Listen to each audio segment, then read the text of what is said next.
É com grande satisfação que apresentamos este audiolivro sobre a obra A História de Rama, o fluir da sagrada doçura, ou Ramakatha Rasavahini, escrito por Sri Sathya Sai. Como os demais livros da série Vahini, palavra que significa fluxo, torrente, este foi escrito originalmente na forma de artigos publicados na revista mensal Sanatana Sarati, editada a partir de 1958 para a divulgação da mensagem de Sri Sathya Sai Baba. Por 7 anos e 7 meses, até agosto de 1977, Baba brindou os leitores da revista com o relato da história do príncipe e herói Rama, a personificação do Dharma, a lei cósmica que rege o universo. Esta releitura do Ramayana, o grande épico e clássico da literatura sagrada indiana, está dividida em 2 partes. A primeira, que compõe este volume, conta a história de Rama desde o seu nascimento até o seu exílio na floresta e a instalação das suas sandálias divinas no trono de Ayodhya. A segunda tem como tema central a grande batalha entre Rama e o rei demônio Ravana, um símbolo do duelo entre o Dharma e o Adharma, a retidão e a iniquidade. Em todo o livro, Baba enfatiza a nobreza de caráter e o elevado senso de dever dos personagens principais, colocando diante de todos sublimes ideais a serem seguidos.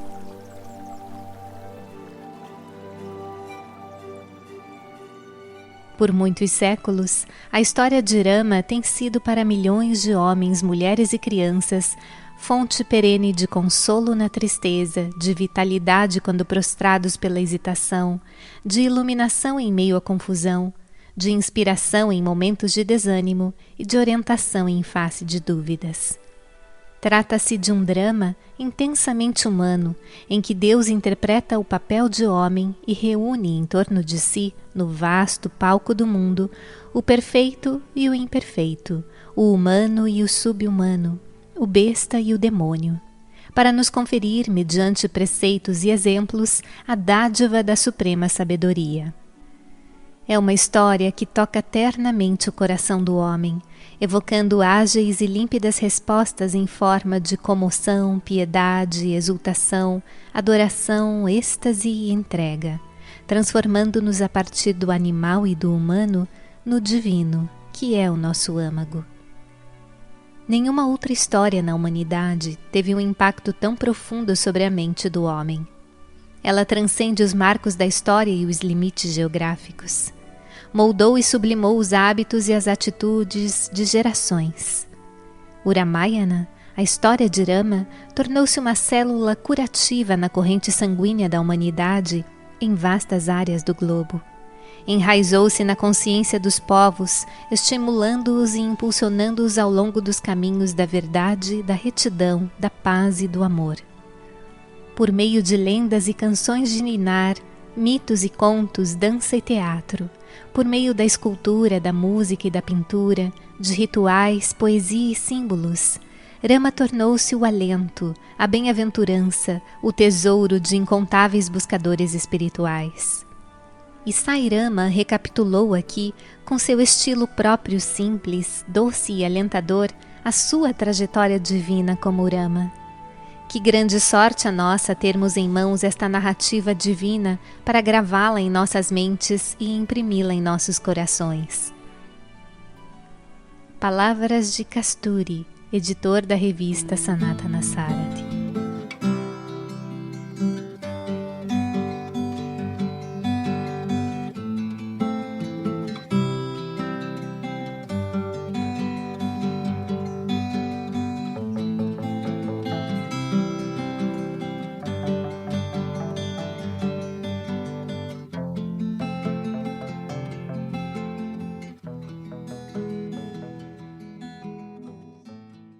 Capítulo 1 Rama, Príncipe e Princípio. Sri Sathya Sai nos disse que o nome Rama é a essência dos Vedas. A história de Rama é um oceano de leite puro e poderoso. Pode-se afirmar que nenhum poema de igual grandiosidade e beleza surgiu em outras línguas ou em outros países até os dias de hoje, e que ele serviu de inspiração para a imaginação poética de cada idioma e cada país. É o maior tesouro herdado por todos os indianos, graças à sua boa sorte. Rama é a divindade guardiã dos hindus. Os corpos que eles habitam e as construções onde vivem esses corpos levam o seu nome. Pode-se dizer com segurança que não há nenhum indiano que não tenha sorvido o néctar do Ramakatha, a história de Rama. O Ramayana, épico que narra a história da encarnação de Rama, é um texto sagrado recitado reverentemente por pessoas das mais variadas condições.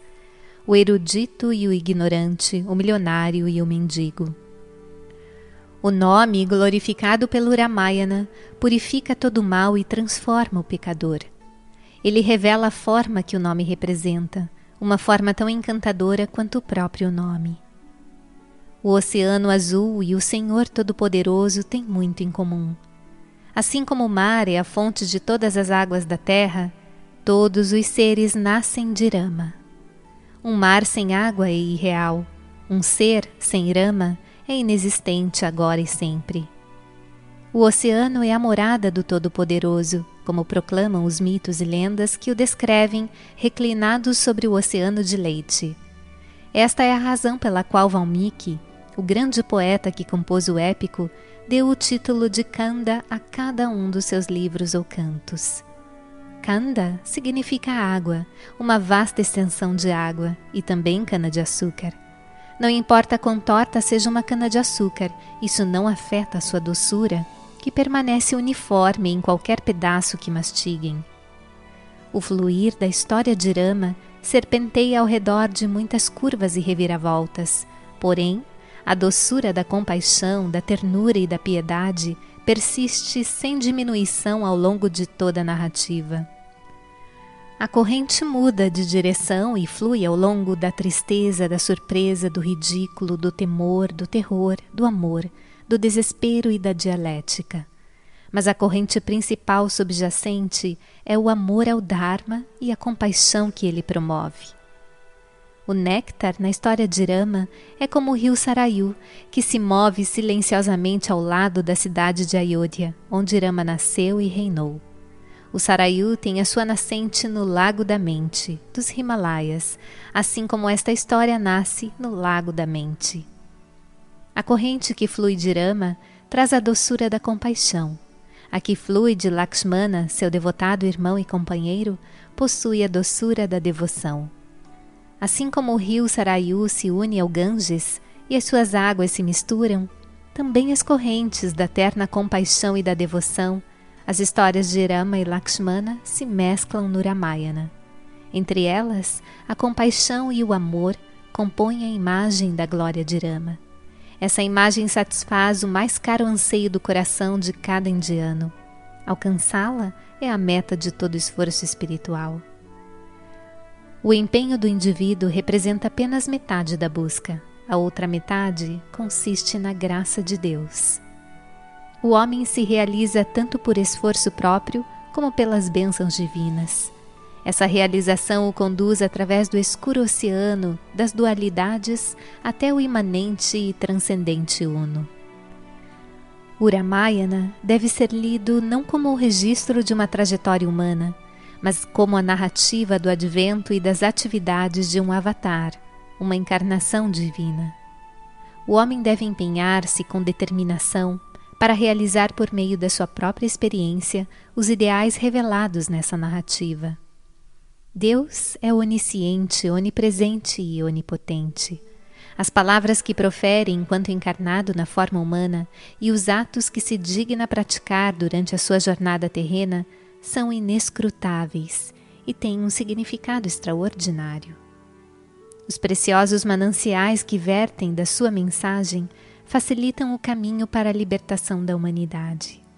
Não vejam Rama como um descendente da dinastia solar, o soberano do reino de Ayodhya ou o filho do imperador Dasharata. Essas correlações são apenas acessórias e ocasionais. trata-se de um erro habitual entre os leitores modernos que só prestam atenção na relação pessoal e nas associações entre os personagens da narrativa que leem. Não se aprofundam nos valores que eles representam e demonstram. Explicarei melhor esse erro.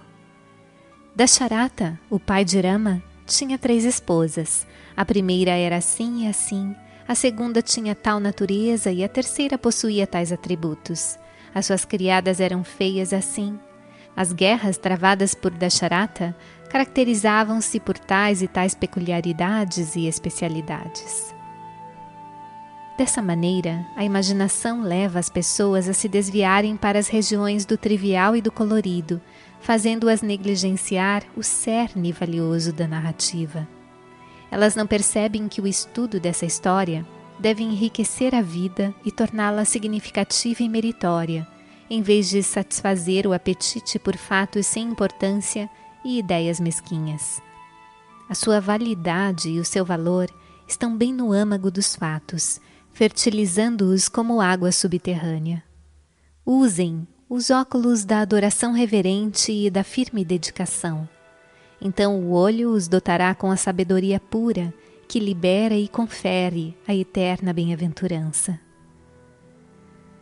Assim como as pessoas espremem o suco da cana fibrosa e bebem apenas a sua doçura, tal como a abelha suga o mel existente na flor, independentemente da sua simetria e cor, assim como a mariposa voa em direção ao brilho da chama, ignorando o calor e a inevitável catástrofe, o buscador espiritual deve ansiar por absorver a emoção expressa na ternura, piedade e compaixão de que o Ramayana está impregnado, sem dar atenção a outros assuntos.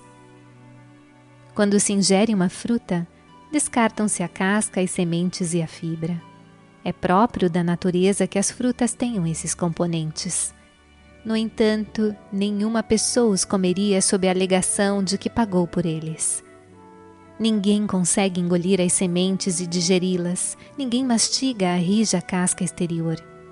Similarmente, neste Rama fruto chamado Ramayana, as histórias dos Rakshasas, que são os demônios, ogros e afins, formam a casca. Os atos perversos desses seres malignos são as sementes duras e não digeríveis. As descrições e eventos sensoriais e mundanos constituem a substância fibrosa não saborosa.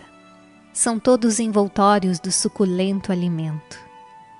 Aqueles que buscam a expressão da compaixão no Rama fruto devem concentrar-se mais na narrativa central do que nos detalhes suplementares que a embelezam ou sobrecarregam. Ouçam o Ramayana com esse estado de espírito. Esta é a melhor forma de escuta espiritual.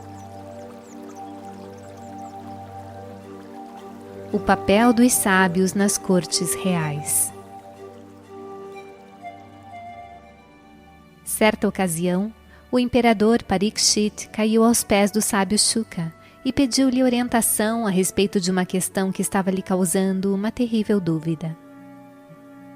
Mestre, um enigma vem me preocupando há muito tempo. Sei que só o Senhor e mais ninguém poderá resolvê-lo para mim.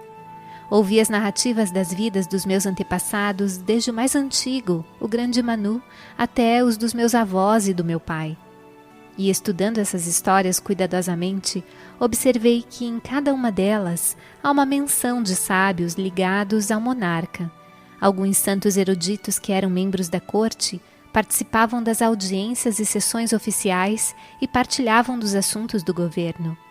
Esses eruditos renunciaram a todos os apegos e desejos e perceberam que o mundo é uma sombra e uma armadilha, e que o Uno é a única realidade. Qual é o significado dessa incrível associação de sábios com reis e governantes que desempenhavam papéis subalternos e eram aconselhados por eles? Sei que aqueles reverenciados anciões não se envolveriam em nenhuma atividade sem razões suficientes e apropriadas, pois o seu comportamento é sempre puro e imaculado. Mas isso torna insolúvel a minha dúvida. Esclareça-me, por favor.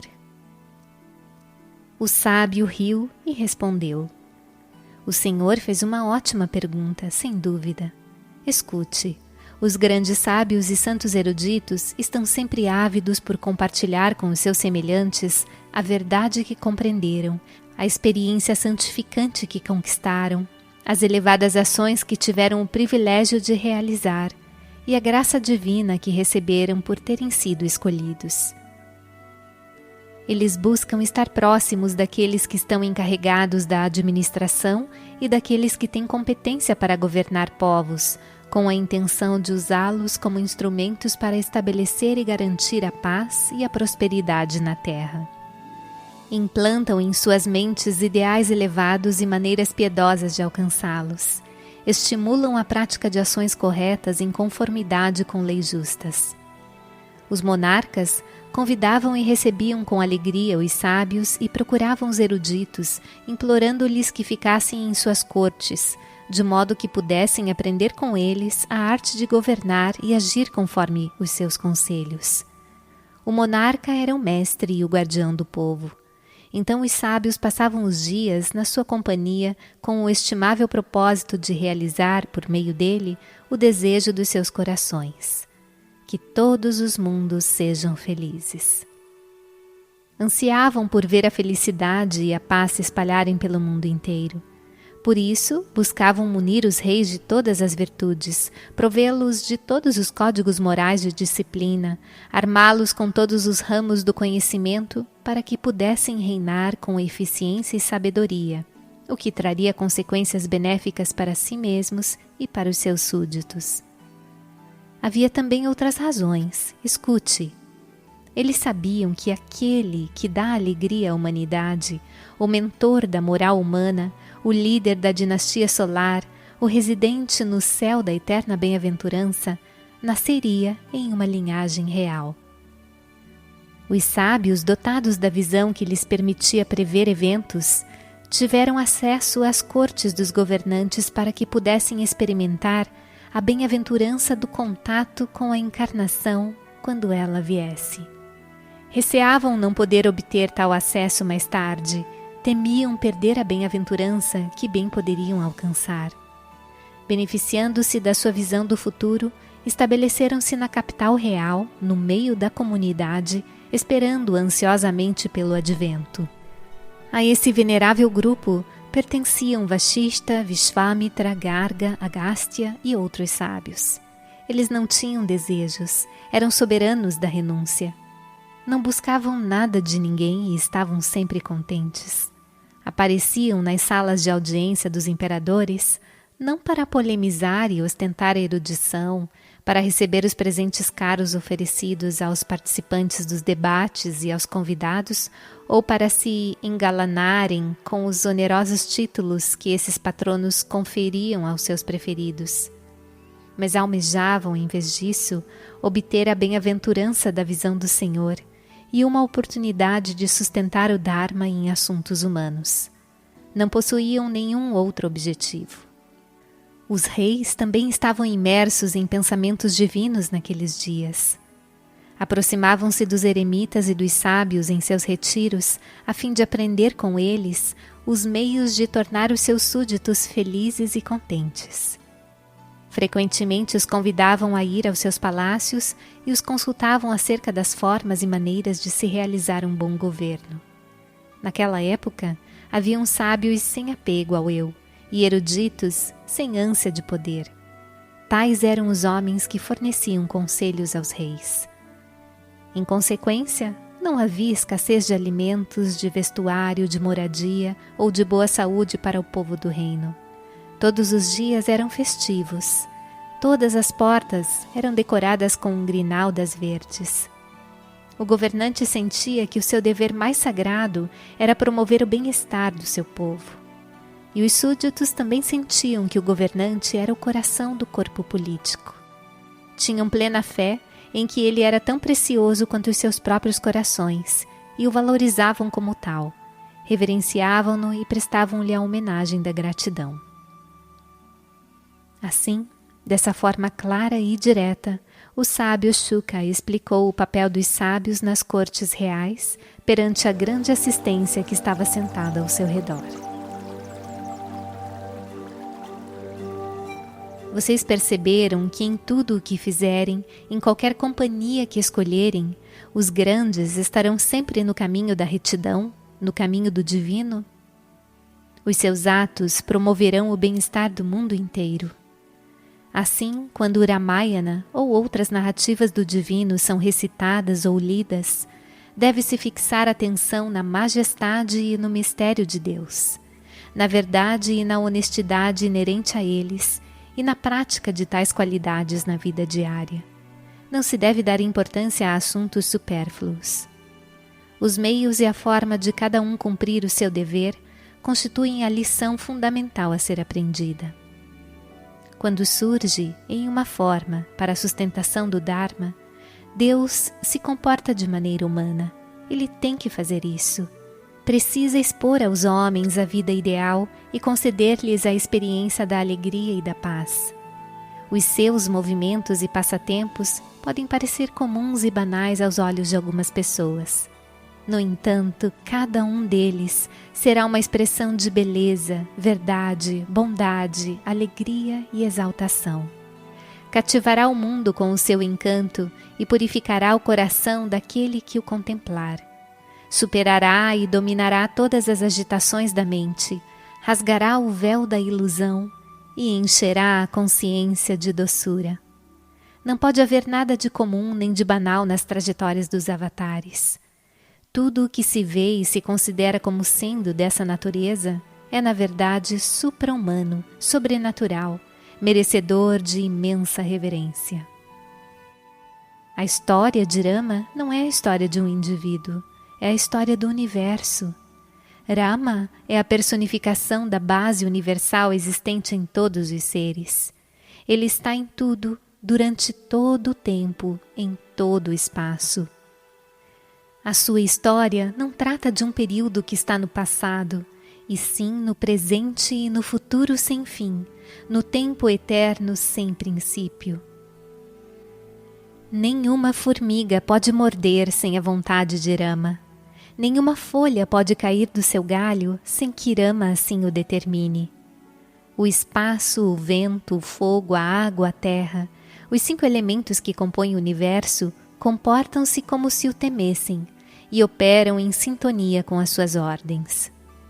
Rama é o princípio que atrai e, por meio dessa atração, cativa os elementos díspares da natureza.